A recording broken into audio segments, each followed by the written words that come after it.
Domenica si affronta una squadra sicuramente forte, temibile, quella del Treviglio. Ecco, come affronterete questo incontro in casa dopo le due sconfitte? Ma sicuramente cercando di portarci come eredità da queste due sconfitte gli insegnamenti che il campo ci ha dato su quelli che sono stati principalmente i nostri errori e le nostre mancanze.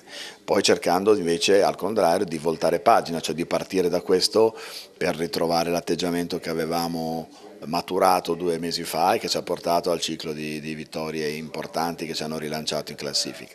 Sappiamo che è l'avversario forse peggiore in questo momento perché è una squadra di grande fisicità, di grande atletismo, di grande ritmo, gioca con grande sicurezza, quindi oggettivamente oggi non è un avversario che può aiutare con le sue debolezze, dobbiamo essere noi veramente ad esprimerci al massimo delle nostre capacità,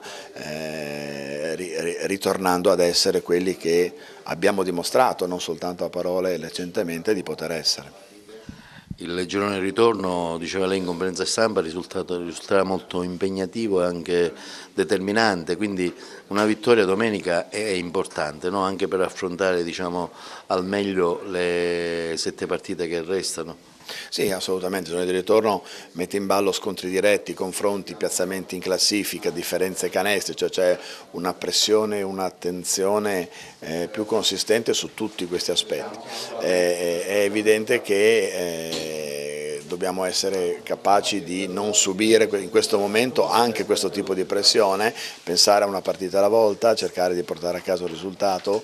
Se noi pensiamo che con Biella 5 partite fa ci siamo giocati il secondo posto, oggi siamo in una situazione sicuramente meno confortante, però è anche vero che con una vittoria nelle ultime 5 partite alla fine siamo a 2 punti dal quarto posto, è vero anche a 2 punti dal nono, per cui voglio dire questo equilibrio per cui tutte le squadre porteranno via dei punti importanti alle avversarie dirette ci consente di poter ancora avere degli obiettivi importanti per la stagione regolare. È chiaro che non possono prescindere da una ritrovata continuità e positività di rendimento. Ecco, il fattore campo, giocare in casa per la Fortitudo, diciamo, l'abbiamo visto nel girone di andata, è sicuramente, diciamo, importante, no? Diciamo, positivo il fatto del pubblico, anche questa volta speriamo che sia così, insomma, lo speriamo tutti, no?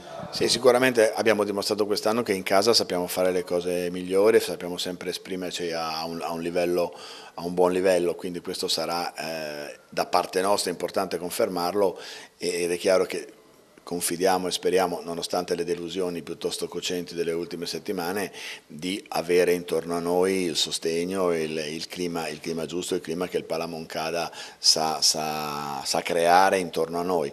Quindi c'è bisogno in questo momento di nostra difficoltà, ecco, che ci sia uno sostegno importante in queste occasioni.